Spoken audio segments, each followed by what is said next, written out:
manusia, serta sistem transportasi pada hewan dan manusia. Perkenalkan, nama saya Ivan Darizati, NIM 24040104229. Perkenalkan, nama saya Latifah Tulaili dengan NIM 24040101446. Perkenalkan, nama saya Amanda Masya Estiawati dengan NIM 240401445. Perkenalkan, saya Amura Natafera Nur Askia dengan NIM 24040104434. Perkenalkan, saya Nurahma Agista Azhara dengan NIM 24040104444. Perkenalkan, nama saya Nadia Fatir Nasabila dengan NIM 24040104441. Perkenalkan, nama saya Dina Fauzia Ramadhani dengan NIM 240401043. Assalamualaikum warahmatullahi wabarakatuh. Perkenalkan, nama saya Rosi Triadiansyah. Saya di sini sebagai moderator. Saya di sini akan menjelaskan, akan membawa langkah-langkah tujuan dari praktikum IPA Biologi.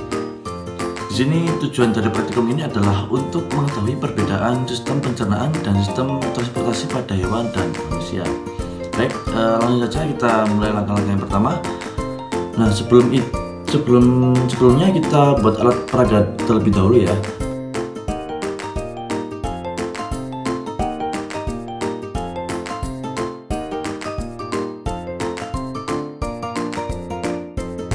Yang pertama, kita tempelkan poster yang sudah kita cetak ke kardus, lalu kita gunting sesuai bentuk poster tersebut.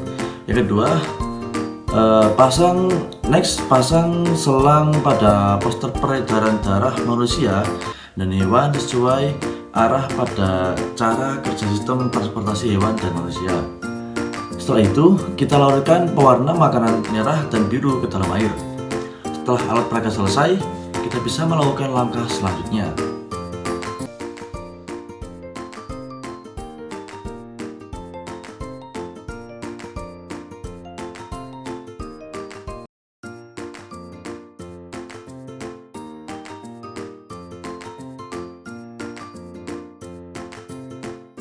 Berikut sistem pencernaan pada hewan vertebrata pada hewan sapi. Pertama, makanan masuk ke mulut. Dalam mulut proses. Setelah itu masuk ke esofagus. Sistem pencernaan sapi dimulai dari mulut. Proses pencernaan ini dimulai saat sapi mengunyah makanannya. Tanpa dikunyah halus terlebih dahulu, sapi menelan makanan.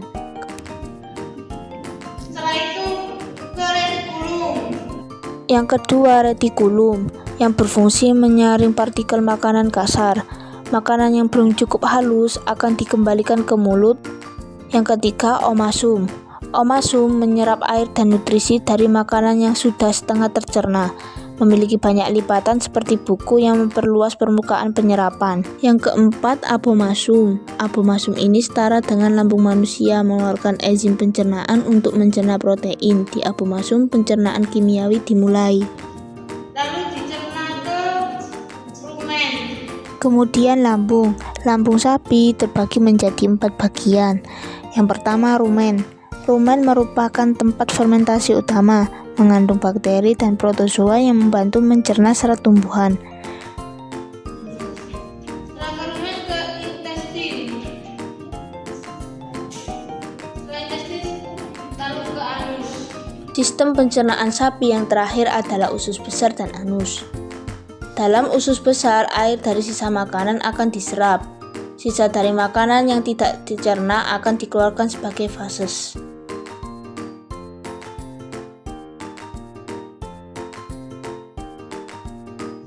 Selanjutnya di sini saya akan menjelaskan tentang sistem pencernaan serangga invertebrata pada serangga belalang.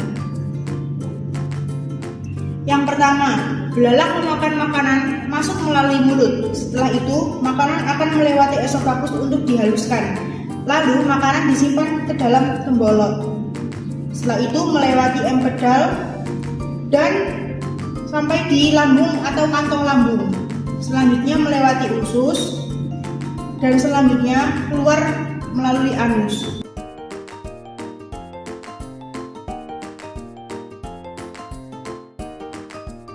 Saya di sini akan menjelaskan tentang sistem pencernaan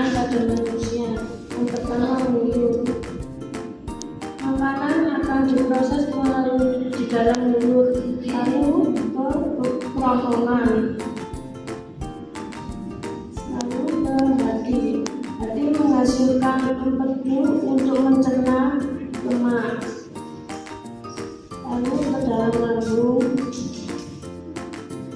dan diproses oleh usus halus, lalu masuk ke dalam usus besar dan akan dikeluarkan dengan anus.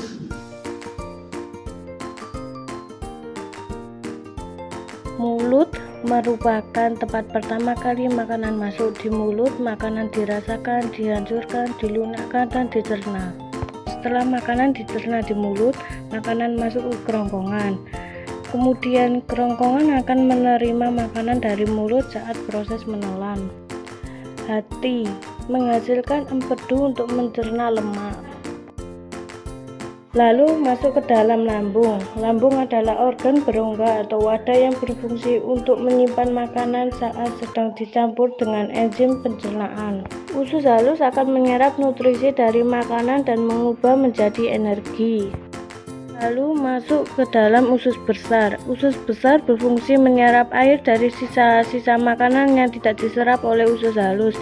Sisa makanan yang sudah menjadi feses akan disimpan sementara di rektum dan dikeluarkan dari tubuh melalui anus.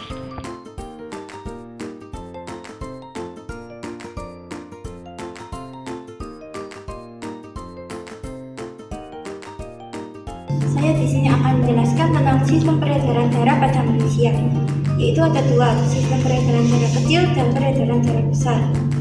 Untuk sistem peredaran darah kecil, yaitu menukar karbon dioksida CO2 menjadi oksigen O2,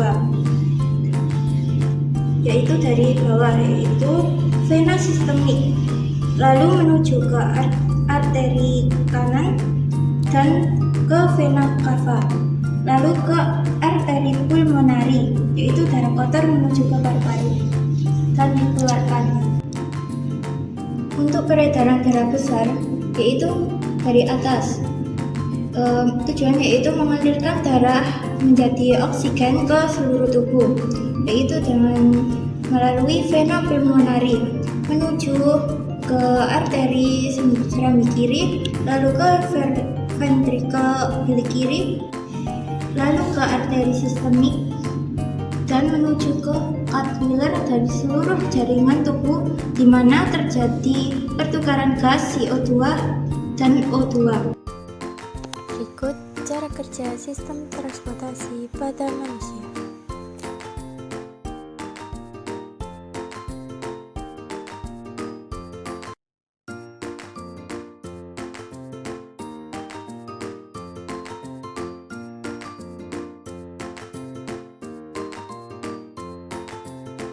Berikut adalah gambar diagram sistem peredaran darah terbuka pada serangga. Yang pertama ada pump. Pump sendiri sebagai jantung untuk memompa cairan hemolimfa atau cairan tubuh. Selanjutnya ada osium. Nah, osium ini ia itu sebagai lubang-lubang di mana ia tempat jalan masuknya cairan hemolimfa ke dalam jantung. Selanjutnya yakni valve. Valve sendiri adalah katup di mana ia berfungsi untuk mengatur arah cairan hemolimfa itu ke arah yang benar. Selanjutnya adalah arteri. Nah, arteri ini saluran cairan hemolimfa keluar dari pump atau sebagai jantung tersebut. Selanjutnya yakni hemosoil. Nah, hemosoil ini berfungsi sebagai saluran di mana cairan hemolimfa ini keluar dan siap untuk membasahi. Selanjutnya yaitu cara kerja sistem peredaran darah terbuka pada serangga.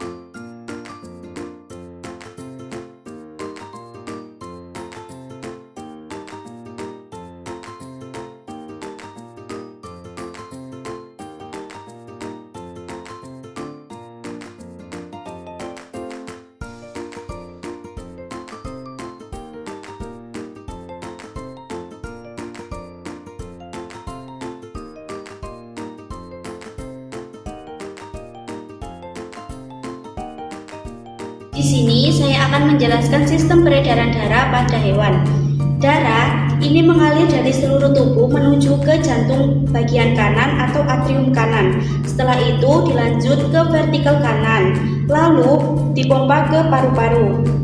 Setelah darah mengambil oksigen di paru-paru, darah mengalir kembali ke jantung atau atrium kiri, kemudian lanjut ke vertikal kiri, setelah itu dipompa ke dalam seluruh tubuh. Berikut cara kerja sistem transportasi hewan tertutup pada hewan vertebrata.